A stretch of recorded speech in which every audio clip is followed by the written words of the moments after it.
Now Iran ने allow कर दिया है 2 इंडियन एलपीजी टैंकर्स को स्ट्रेट ऑफ हॉर्मुज़ से पास होने के लिए। अब ये बात ईरान के एम्बेसडर टू इंडिया मोहम्मद फताली ने भी कंफर्म कर दी है। तो क्या डेवलपमेंट हुई है? आइए इस वीडियो में जानते हैं। तो आप सबको पता होगा कि ईरान ने यूएस और इज़राइल के स्ट्राइक्स के रिस्पॉन्स में स्ट्रेट ऑफ हॉर्मुज़ को बंद कर दिया था। और अगर हम इंडिया की बात करें तो इंडिया का 40 टू 60% क्रूड ऑयल और 90% एलपीजी गैस इसी स्ट्रेट ऑफ हॉर्मुज़ से पास होता है। लेकिन क्रूड ऑयल के लिए इंडिया के पास ऑल्टरनेटिव्स है। इंडिया यूएस या फिर रशिया से क्रूड ऑयल खरीद सकता है।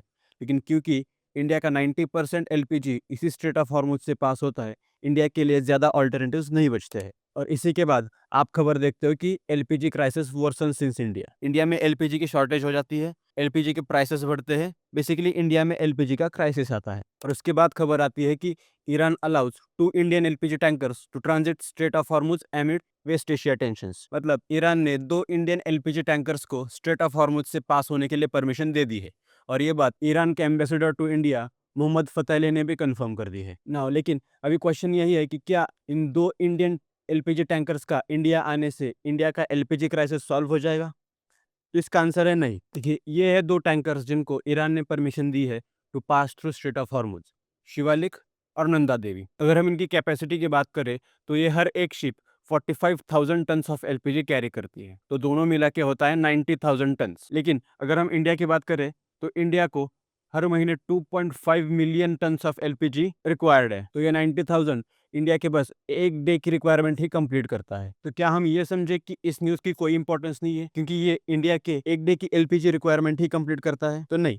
मुझे लगता है कि ईरान फ्यूचर में भी और इंडियन शिप्स को स्ट्रेट ऑफ हॉर्मुज़ से पास होने की परमिशन दे देगा। इस आर्टिकल को देखिए। Oil hope for India, Iran says Hormuz straight only closed for US, Israel and Europe. Iran ने रिसेंटली कहा था कि स्ट्रेट ऑफ हॉर्मुज़ यूएस और उसके एलाइज के लिए बंद है। It will be open for all other countries जैसे कि चाइना और इंडिया। और रिसेंटली ईरान ने चाइना की भी मल्टीपल शिप्स को स्ट्रेट ऑफ हॉर्मुज़ से पास होने की परमिशन दे दी थी। यहाँ आप देख सकते हैं at least 8 vessels in earlier Persian Gulf and Gulf of Oman changed their declared destination signal to short messages such as China owner or China owner and crew। मतलब चाइना ओनर ये मैसेज दिखाने से ईरान ने इन ships को strait of Hormuz से pass होने की permission दे दी। अभी ईरान चाइना की मदद करेगा ही, और क्यों ना करे। चाइना ने ईरान का ऑयल तब परचेस किया था जब कोई और परचेस नहीं कर रहा था। तो जाहिर सी बात है ईरान चाइना की मदद ज़रूर करेगा। लेकिन हम अगर इंडिया की बात करें तो मैं चाहता हूँ कि आप ये वीडियो पहले देख लें। Yeah, actually, it's your classes. Yes, yes, yeah. You can see that the future, and I think that after 2 or 3 hours. But yeah, I using what I did. You said yeah. Yeah. Because we believe that Iran and India are friends. So you believe some good guys are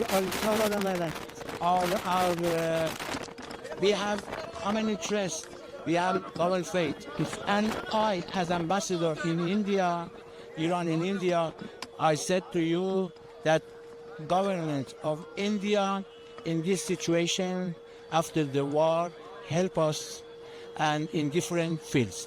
इसमें उन्होंने कहा है कि government of India help us. मतलब ये उस बात को पॉइंट कर रहे हैं कि जब यूएस ने एक ईरान की वॉरशिप को इंडिया के पास अटैक किया था, तब इंडिया ने उस शिप के मेंबर्स को रेस्क्यू करके बचा लिया था।